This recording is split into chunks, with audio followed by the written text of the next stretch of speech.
پتہ لگ گیا پہلا سوال آپ ہی کا ہوگا۔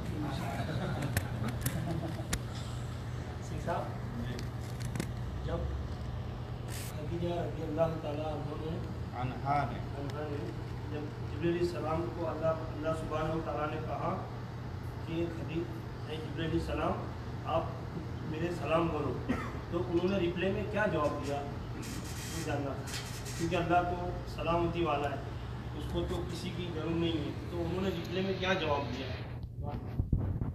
ان الحمد للہ نحمده ونصلي على رسوله الكريم اعوذ باللہ من الشیطان الرجیم بسم اللہ الرحمن الرحیم قل هو اللہ احد اللہ الصمد لم یلد ولم یولد ولم یکن له کفوا احد۔ سوال بھائی نے کیا ہے، اس کا جواب سیدہ خدیجہ نے کہا اللہم انت السلام ومنک السلام تبارک یا ذا الجلال والاکرام۔ کیونکہ مسلمان کسی مسلمان کو سلام کرے گا السلام علیکم ورحمۃ اللہ، تو جواب میں کہا جائے گا وعلیکم السلام، لیکن اللہ تو خود السلام ہے، سلامتی والا، تو اللہم انت السلام ومنک السلام۔ سائنس کہتا ہے کہ مرزائیوں کے ساتھ دنیاوی تعلقات جائز ہیں، اگر جائز ہیں تو کس قسم کے؟ دنیاوی تعلقات سے مراد اگر تجارت، کاروبار، یہ دنیا کے مسائل ہیں، یہ تو کسی کے ساتھ بھی ہو سکتے ہیں، یہودی کے ساتھ بھی ہو سکتے ہیں، عیسائی کے ساتھ بھی ہو سکتے ہیں، کفار کے ساتھ بھی ہو سکتے ہیں۔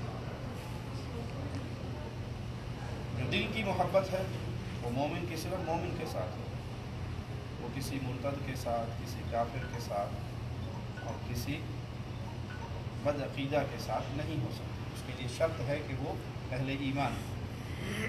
تو مرزائی مرتد ہیں، ان میں سے جو مسلمان تھے اور پھر وہ مرزائی ہو گئے، مرزا کی نبوت پہ ایمان لے آئے تو وہ مرتد ہو گئے، اور جو مرتد ہیں ان کے ساتھ اہل ایمان والا سلوک نہیں ہو سکتا۔ وہ اپنے آپ کو، اصل مشکل کیا ہے کہ وہ اپنے آپ کو کفار مانتے نہیں۔ اگر وہ اپنے آپ کو کفار مانے کہ ہم کافر ہیں، ہم نان مسلم ہیں، نان مسلم مانے، تو وہ کسی بھی اسلامی ملک میں رہ کر وہ حقوق جو اقلیت کو ملتے ہیں، کسی مسلمان ملک میں ہندو بھی رہتے ہیں، عیسائی بھی رہتے ہیں، سکھ بھی رہتے ہیں، مختلف مذاہب کے لوگ رہتے ہیں، اور اسلام نے ان کے حقوق بیان کیے، تو وہ حقوق ان کو ملتے ہیں۔ ہر ملک میں کفار کو ان کے حقوق ملتے ہیں انسانیت کے ناطے۔ جو معاملہ مسلمانوں کے ملکوں میں رہتے ہوئے مرزائیوں کے ساتھ ہے، وہ اپنے آپ کو مسلمان سمجھتے ہیں، وہ مسلمان والا پروٹوکول لینا چاہتے ہیں، تو وہ مسلمان ہیں نہیں۔ پیارے نبی صلی اللہ علیہ وسلم کی ختم نبوت کا انکار کر کے اور ایک نئے کذاب دجال پر ایمان لا کے وہ اسلام سے نکل چکے۔ جب وہ مسلمان نہیں ہیں تو ان کو مسلمانوں والا پروٹوکول نہیں مل سکتا، ان کی عبادت خانے کو عبادت خانہ تو کہا جائے گا، مسجد نہیں کہا جائے گا، ان کی عبادت کے طریقے کو نماز نہیں کہا جائے گا، ان کا اسلام والی کوئی ٹرم وہ استعمال نہیں کر سکتے۔ جیسے ایک عیسائی ہے، عیسائی ہوتے ہوئے وہ اپنے آپ کو یہودیوں والے حقوق مانگنا شروع کر دے تو یہودی راضی ہوں گے اس پر، کیونکہ ہم یہودی ہیں، تم عیسائی ہو، تم عیسائیوں والے حقوق لو، یہودیوں والے نہیں مل سکتے۔ تو اسی طرح مرزائی چونکہ دائرہ اسلام سے خارج ہیں، کفار ہیں، مسلمان نہیں ہیں، نان مسلم ہیں، تو وہ اپنے حقوق اقلیت کے لیں، اس میں کوئی حرج نہیں۔ یہ نہیں ہے کہ جہاں مرزائی نظر آئے اس کو پکڑ کے مار دو، دبا دو، کاٹ دو، یہ بات نہیں ہے۔ وہ مرزائی ہے، مرزائی ہوتے ہوئے اقلیت کے حقوق کا حقدار ہے، جس ملک میں وہ رہ رہا ہے، جس حکمران نے اس کو پناہ دی ہے، تو وہ اس کی پناہ کی وہ سارے فوائد اٹھائے گا، لیکن وہ اپنے آپ کو تسلیم کرے کہ میں نان مسلم ہوں۔ معاملہ خراب کہاں ہوتا ہے؟ جب وہ مسلمانوں والے پروٹوکول لینا چاہتے ہیں، جب وہ یہ کہتے ہیں کہ کون ہو تم ہمیں یہ کہنے والے کہ ہم مسلمان نہیں۔ اور مرزائیوں کے کفار ہونے پر امت کا اجماع ہے، پوری دنیا کے مسلمان اس مسئلے پر اکٹھے ہوئے مشرکین کے یہ عقائد مسلمانوں والے عقائد نہیں. تو اس طرح کفار کے ساتھ کاروبار ہو سکتا ہے, تجارت ہو سکتی ہے. صحابہ کرام یہودیوں کے کھیتوں میں پانی دیا کرتے تھے, لیکن وہ پہلے اپنے آپ کو تسلیم تو کرے. جب وہ تسلیم نہیں کرتے وہاں فساد اور فتنہ کی ابتدا ہوتی ہے. کیا عیسائی لوگوں کے ساتھ کھانا جائز ہے؟ اہل کتاب کے ساتھ کھانا کھایا جا سکتا ہے. رسول اللہ صلی اللہ علیہ وسلم نے اہل کتاب کی دعوت بھی قبول کی. خیبر کی یہودیہ نے زہر کھلایا تھا نا, کون سی یہودیہ تھی؟ اہل کتاب تھی. تو اہل کتاب یہودی ہوں یا اہل کتاب عیسائی ہوں, ان کے ساتھ کھانا کھایا جا سکتا ہے. اہل کتاب نہ ہوں, مشرکین ہوں, ہندو ہیں, بدھ مت ہیں, سکھ ہیں, تو ان کے ساتھ بھی اچھا سلوک کرنے کا اسلام حکم دیتا ہے. آپ کے اس اچھے سلوک کا بھی آپ کو اجر ملے گا اگر آپ کی نیت ٹھیک ہو. معاملہ اصل کیا ہے؟ نیت کا. نیت خراب ہوئی تو پھر نیت ٹھیک ہے تو ہر قدم پہ ثواب ہے. نیت کا مسئلہ سمجھانے کے لیے مثال دے دوں. کسی نے اپنا غرفہ نوم میں, بیڈ روم میں ایک روشن دان رکھا. کسی نے پوچھا بھائی آپ نے روشن دان کیوں رکھا؟ کہ میں نے روشن دان اس لیے رکھا کہ ٹھنڈی ہوا آیا کرے گی. کہ اللہ آپ کا بھلا کرے. اگر آپ یہ نیت کر لیتے کہ فجر کی اذان آیا کرے گی, نیند سے اٹھ جایا کروں گا, 5 وقت کی اذان سنا کروں گا, تو ہوا نے تو پھر بھی آنا ہی تھا.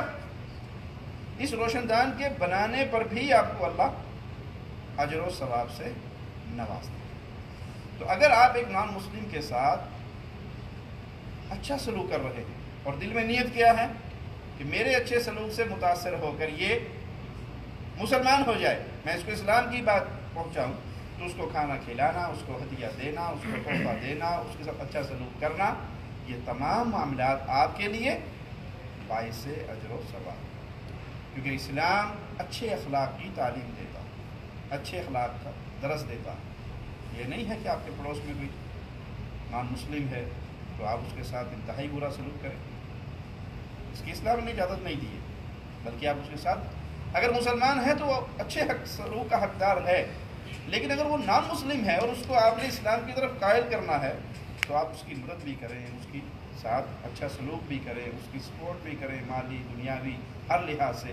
نیت یہ ہو کہ میں نے اس کو راہ حق پہ لے کر آنا. کسی اہل کتاب کی بچیوں کے ساتھ نکاح بھی ہو سکتا ہے, بشرطی کہ وہ پاکیزہ ہو, پاک دامن ہو. پاک دامن, زنا والی نہ ہو. اگر وہ پاک دامن ہو,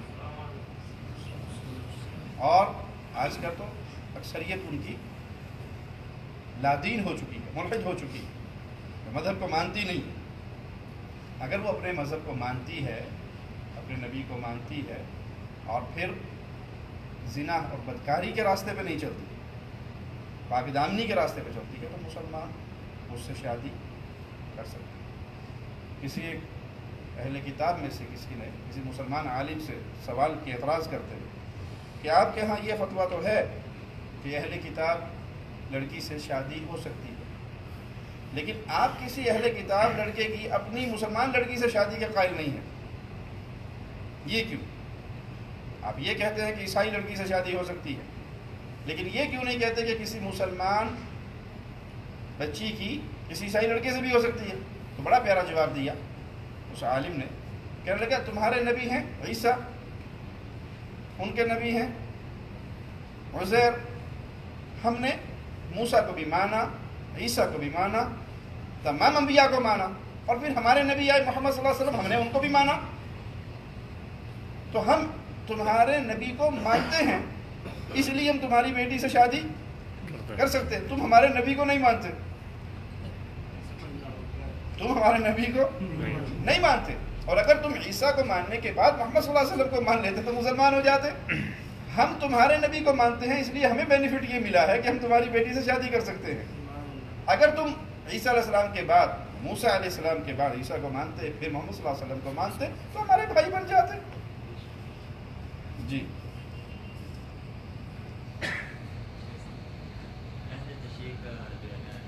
ہمیشہ پوچھتے ہیں جب آپ نے مبالغہ کے لیے چیلنج کیا اس ٹائم آپ نے کیا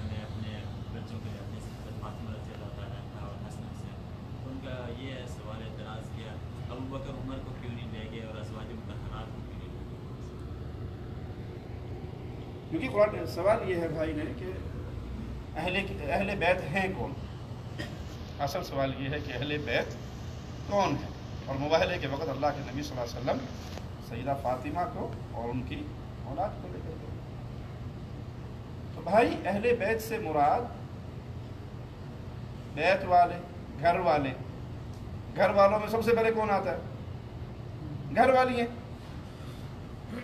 گھر والی نہ ہو تو کرائے پہ مکان نہیں ملتا، ملتا چھڑوں میں پھینک دیتے ہیں، جب بیچلر میں جا کے رہو۔ آپ گھر والی ہے آپ کی تو گھر ملے گا۔ اور یہ صرف ہمارے نبی صلی اللہ علیہ وسلم کے ساتھ خاص نہیں، سابقہ انبیاء کا بھی جب ان کی ازواج کا ذکر ہوا تو وہاں بھی اہل بیت کا لفظ استعمال ہوا، وہاں بھی یہی لفظ اہل بیت کا استعمال ہوا۔ اس موقع پہ فاطمہ اور اولاد فاطمہ رضوان اللہ علیہ اجمعین کو لے کر کے قرآن پاک کا حکم یہی تھا، نبی ابنا ہم بلاتے ہیں اپنے بچوں اور تم بلاؤ، ٹھیک ہے، تم اپنے بیٹوں کو بلاؤ، ہم اپنے بیٹوں کو بلاتے ہیں۔ تو آپ کے بیٹے کون تھے؟ جو فاطمہ کی اولاد سے تھے، ٹھیک ہے۔ تو یہ عجیب ظالم ہے، نبی صلی اللہ علیہ وسلم کی ازواج کو، آپ کی بیویوں کو اہل بیت نہیں سمجھتے، اور صرف معاملہ جنہیں چادر میں لیا گیا ان تک محدود رکھتے ہیں۔ حالانکہ ام سلمہ رضی اللہ تعالیٰ عنہ کی روایت ہے، اس میں کہ اللہ کے نبی اور ہم کہا تم تو ہو ہی خیر پہ، یعنی تم تو پہلے سے اس میں شامل ہو، ٹھیک ہے۔ لیکن یہاں سمجھانے کے لیے عرض کرتا ہوں، یہ مسائل ان لوگوں کے ساتھ زیر بحث نہ لائیں۔ یہ درخت کے پتے ہیں، یہ درخت کے پھول ہیں، جڑ نہیں ہے۔ اہل بیت کون ہیں، سیدنا علی اور سیدنا معاویہ کے ساتھ کیا معاملہ ہوا، ٹھیک ہے، یہ درخت کے پتے پھول بہت بات کی باتیں ہیں۔ ابتدا یہ ہے قل هو اللہ احد، تمہارا اللہ کے بارے میں کیا عقیدہ ہے، یہ بنیاد ہے۔ تم یہ کہتے ہو کہ نظر آئے تو علی، نظر نہ آئے تو الہ، پہلے یہ گتھی سلجھا لو، انہ من یشرک باللہ، جس نے شرک کیا وہ تو پنجابی میں کہتے ہیں کھو کھاتے گیا، اس کا تو کام ختم ہو گیا۔ تو یہ مسائل کہ وہاں کیا ہوا تھا، اہل بیت کون ہے، شان حسن کیا ہے، شان حسین، یہ ساری باتیں سر آنکھوں پہ اس میں گفتگو ہوگی۔ مسئلہ یہ ہے کہ اپنے آپ کو اسلام میں داخل کرو، اور وہاں داخلہ توحید کے بغیر نہیں ملتا۔ توحید کا مسئلہ حل کرو، جب تک توحید کا مسئلہ حل نہیں کرو گے تب تک آپ کے ساتھ ہمارا کسی قسم کا کوئی اتحاد اور کوئی معاملہ، جب تک آپ کا یہ عقیدہ رہے گا کہ علی نعوذ باللہ نظر آئے تو علی ہے، چھپ جائے تو وہی اللہ ہے۔ یہ ہم نے کئی دفعہ یہ کلپ اپنی کئی سیریز میں چلایا ہے ان لوگوں کا، اور یہ صرف یہ نہیں کہ آج کے کسی ذاکر نے کہا ہے، پچھلی ساری کتابیں اسی سے بھری پڑی ہیں۔ سیدنا علی کی شان میں وہ غلو کرتے ہیں کہ ان کو الہ بنا دیتے ہیں، قرآن حکیم کے بارے میں کہتے ہیں کہ یہ اصل کتاب ہی نہیں ہے، اس میں تبدیلی ہو گئی ہے۔ رسول کافی کی روایت کے مطابق 17,000 آیتیں جس قرآن میں وہ اصل قرآن ہے۔ تو بنیاد کیا ہے؟ اللہ کی ذات، اللہ کی بھیجی ہوئی کتاب، پھر اللہ کے پیارے نبی صلی اللہ علیہ وسلم، یہ بنیادی مسائل ہیں، اس کو حل کیجیے۔ جب تک اس توحید کے مسئلے کو حل نہیں کریں گے اس وقت ہم کسی کے ساتھ کسی مسئلے میں کوئی بحث نہیں کرتے۔ کیوں؟ انسان مشرک نہ ہو اور کسی مسئلے میں اسے غلطی لگ جائے تو اللہ کی رحمت سے امید ہے، رحمت پا لے گا، معاف ہو جائے گا، جوتے کھا لے گا، معاف ہو جائے گا، جب تک اس کے دل میں عقیدہ توحید باقی رہے گا۔ اور جب توحید ہی نہیں، اس کی جتنی مرضی نیکیاں ہوں، جتنی مرضی نیکیاں ہوں۔ پیارے نبی صلی اللہ علیہ وسلم نے ایام تشریق میں اعلان کروایا، اپنے ایک صحابی کو بھیجا، تو بھائی جاؤ اعلان کرو جنت میں سوائے مومن کے کوئی داخل نہیں، باقی سارے مسئلے بات کے، بنیادی مسئلہ اللہ کی توحید۔ اور یہ بنیادی مسئلے میں ہی اتنے الجھے ہوئے ہیں کہ ان کے ہاں تو شرک کی وہ غلاظتیں ہیں، بیان کرنے کے لیے بڑا لمبا ٹائم چاہیے۔ جی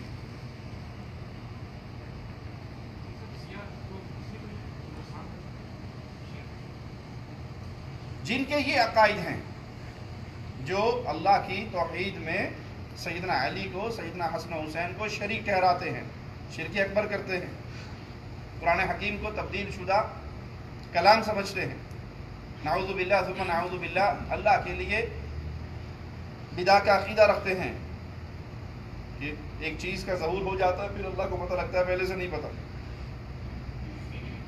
یہ کھلا ہوا کفر، یہ کھلا ہوا کفر۔ تو عموم مثال یہی بیان کی جائے گی کہ جو یہ عقائد رکھے اس کو سلام نہیں کر سکتے، اس کو مسلم کا پروٹوکول نہیں دے سکتے۔ جو یہ کہے کہ علی نظر آئے تو علی، نہ آئے تو الہ۔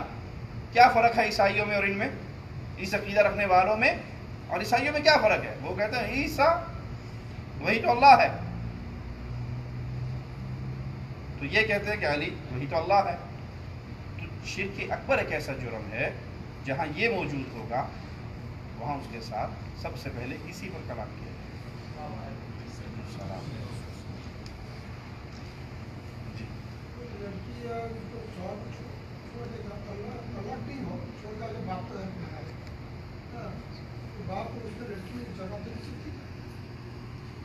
باپ اپنی بیٹی کو زکوٰۃ دے سکتا ہے؟ نہیں، باپ اپنی بیٹی کو زکوٰۃ نہیں دے سکتا، باپ اپنی بیٹی کو زکوٰۃ نہیں دے سکتا۔ اسی طرح باپ اپنے بیٹے کو زکوٰۃ نہیں دے سکتا، اسی طرح انسان اپنے ماں باپ کو زکوٰۃ نہیں دے سکتا۔ ہاں، داماد غریب ہے، شادی ہو گئی، بیٹی اپنے گھر چلی گئی، کھا رہی ہے، پی رہی ہے، اپنے خامند کے ساتھ رہ رہی ہے، لیکن اس کا خامند انتہائی کمزور ہے۔ آپ اپنے داماد کو زکوٰۃ دے سکتے ہیں۔ آپ دیکھتے ہیں کہ یہ اہل زکوٰۃ میں سے ہیں، ان کی تنخواہ 10,000 ہے، ان کے گھر کا خرچہ 20,000 ہے، یہ گزارا نہیں کر سکتے، تو داماد کے ہاتھ میں رکھ سکتے ہیں کہ بھائی یہ اپنے گھر کا خرچے کے لیے یہ زکوٰۃ کا پیسہ ہے۔ پھر اس سے الگ ہو جائے، ہاں وہ اس سے الگ ہو جائے، لیکن پھر باپ اس سے اللہ سے اجر کی امید رکھتا ہوا اپنے پاک حلال مال سے اس پہ خرچ کرے گا، انشاءاللہ اس کا اجر پائے گا۔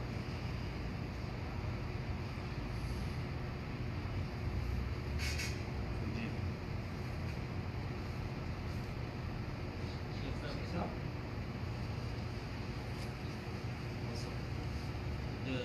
درود شریف ہے یا استغفار ہے، یہ بھی ذکر و اذکار کیا ہے؟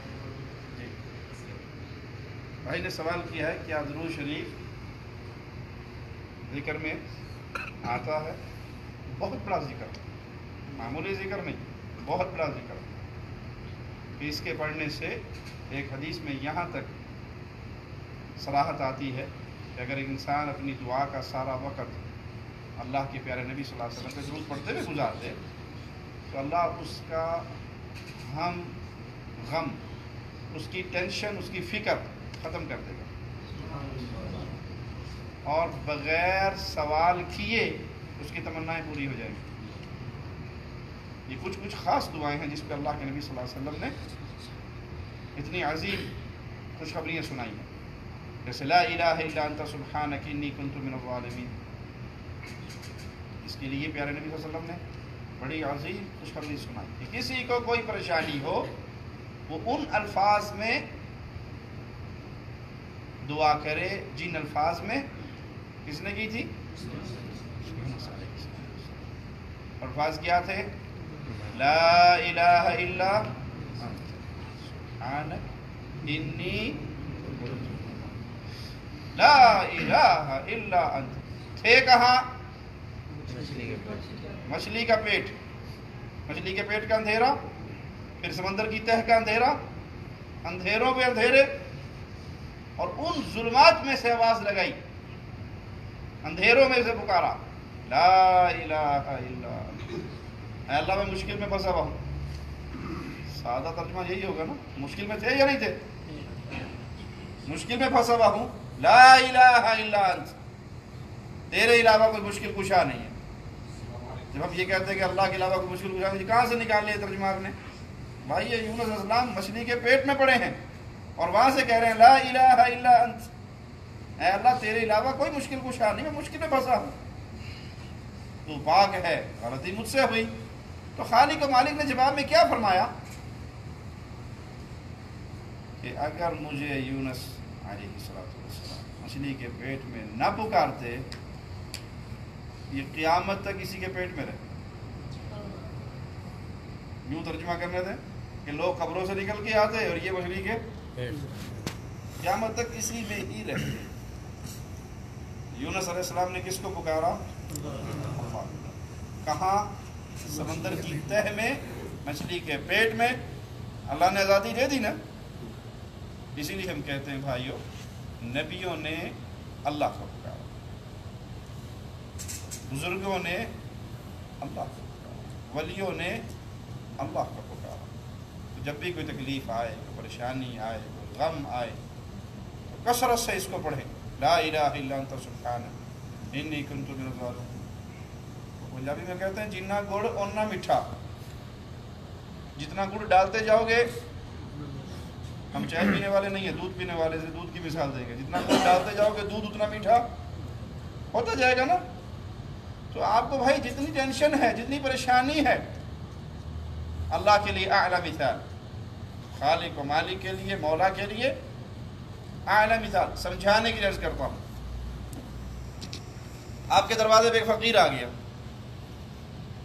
ایک دفعہ بجایا، دو دفعہ بجایا، آپ پڑھے ہو، موڈ نہیں اٹھنے کا، ٹھیک ہے یار چلا ہی جائے گا، کوئی بات نہیں، تو ایک دو اور بجے چلا جائے گا، پڑھے ہو، اور وہ کھڑا رہے، کلی ہلداتا رہے، بجاتا رہے، اٹھ تو گئے نہیں. مثال سمجھ آ گئی؟ سمجھانے کے لیے مثال دی ہے. خالق و مالک کے لیے اعلیٰ مثال ہے. جو رب کے در پہ پڑا رہے تو وہ رحیم، وہ کریم، وہ ودود، 70 ماؤں سے بڑھ کے محبت کرنے والا. دروازہ کھلنے کی امید ہے نا. اور ایک دفعہ اللہ میرا یہ مسئلہ حل کر دے، اور پھر کچھ مول صاحب بڑی دعا کی تھی، حل ہوا تو نہیں، کوئی تعویذ دے دو. بھائی آپ تو تعویذ کو کاغذ مولوی کے پاس لے گئے ہو نا، کاغذ پہ کچھ لکھ دے، کوئی گنتی لکھ دے، کوئی کچھ لکھ دے. اللہ کے ہاں آپ کے لیے منظوری نہیں. تعویذ چھوڑ کے پورا مولوی گلے میں لٹکا لو.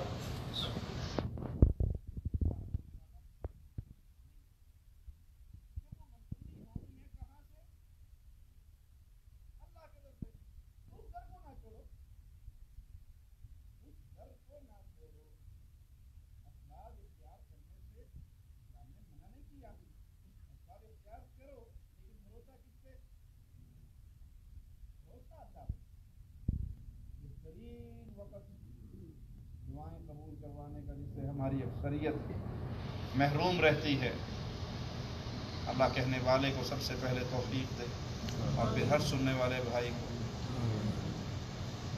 تہجد کا وقت، یعنی فجر کی اذان سے 1-1.5 گھنٹہ پہلے کا ٹائم لگانے. آپ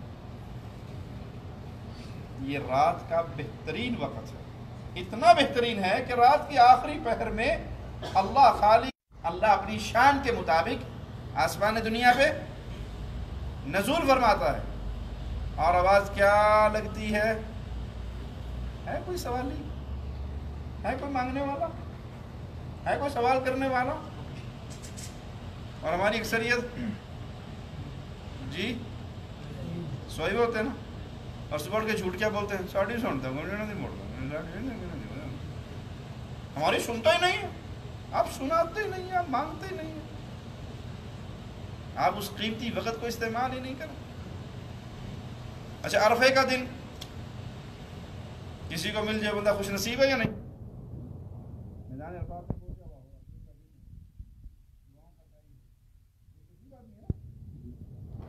وہ دن ہے جس میں اللہ آسمان دنیا پہ نزول فرماتا ہے دن کے وقت.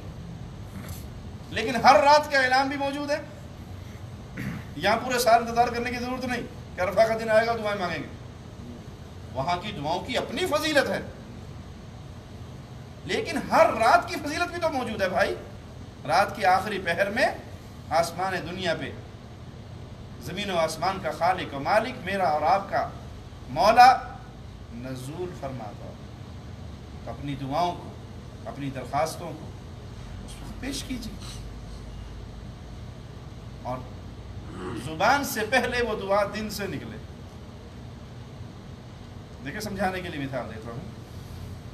نبی کریم صلی اللہ علیہ وسلم نے جب سیدنا معاذ کو یمن روانہ کیا، دین کی ساری باتیں بتا دی، اہل کتاب کے پاس جا رہے سب سے پہلے توحید کی طرف بلانا، پوری تفصیل سمجھا دی، اور ایک جملہ کہا، معاذ مظلوم کی بد دعا سے بچنا، اس کے اور عرش کے درمیان کوئی پردہ کوئی رکاوٹ، وہ ڈائریکٹ. اور اس پر علماء لکھتے ہیں کہ مظلوم کافر ہی کیوں نہ ہو، وہاں تو جہاں جا رہے تھے کفار ہی تھے نا، اسلام کی طرف جا کر دعوت دینی تھی، مظلوم کافر بھی ہو اس کی بھی سنی جاتی ہے. سمجھ آ گئی؟ مظلوم کی بددعا سے بچنا. کیوں؟ مظلوم کی بددعا جو ہوتی ہے وہ زبان سے پہلے دل سے نکلتی ہے، چوٹ لگی ہوئی ہوتی ہے نا، اسے غم ملا ہوا ہوتا ہے، اس پہ ظلم ہوتا ہے، اس کا مکان گرا دیا، اس کا گھر چھین لیا، اس کے بچے مار دیے، اس کا پیسہ لوٹ، کوئی بھی کسی قسم کا ظلم ہوا. اب مظلوم وہ جو دعا کرے گا وہ کہاں سے کرے گا؟ وہ دعا کرے گا موبائل پہ استغفر اللہ استغفر اللہ استغفر اللہ، فیس بک بھی کھولا ہوا ساتھ استغفر اللہ استغفر اللہ، ہاں ایسے دعا ہوگی اس کی؟ وہ تو ہر طرف سے بھیگانا ہو کے ہاتھ اٹھائے گا اللہ اللہ. تو اس دل کی کیفیت کا نام ہے جب انسان اس طرح خلوص سے خالق و مالک کے در کو بجائے تو پھر وہاں سے رحمتوں کے خزانے پر سچے دل سے اللہ میں عمل کی توفیق اللہ. میں نے سوال کیا بتا رہے ہیں کہ اپنے بھائی بہن ہیں تو ان کو خرچہ پانی دیتے رہتے ہیں، بھائی بہن سمجھ کے، لیکن کوئی بندہ اٹھنے کو تیار نہیں ہے، سب بیٹھے بیٹھے کھا رہے پی رہے، کوئی کام دھندا کرنے کی کچھ ہی نہیں پڑی، تو وہ لوگ کو خرچہ دینے کا بند کر دے تو کیا وہ بھائی کو گناہ ہوگا؟ بھائی نے سوال کیا کہ وہ اپنے بہن بھائیوں کو کے ساتھ بھلائی کرتے ہوئے کچھ دے رہا ہے، اور وہ بجائے یہ کہ کچھ خود بھی کام کر لیں وہ اسی پہ گزارا کر کے بیٹھ جائے کہ ٹھیک ہے بھائی دے رہا ہم کھا رہے ہیں. تو ان کا یہ طریقہ کار درست نہیں ہے. لینے والوں کا یہ طریقہ، دینے والا تو اللہ سے اجر ثواب پا رہا ہے، اس کو یہ چاہیے کہ اس کو کوئی کام کروا دے، بجائے ہر مہینے 10,000 دینے کے. بھائی یہ 1,00,000 روپے دیا ہے، خلاص آپ نے اس کا یہ دکان میں نے کھول دی، سامان ڈلوا دے، یہاں بیٹھ کے کاروبار کرو. اگر اللہ نے استطاعت دی ہے تو پھر اس طریقے سے ان کو پاؤں پہ کھڑا کرے، اور جو اس کو توفیق ہو اپنا کرتا رہے. لیکن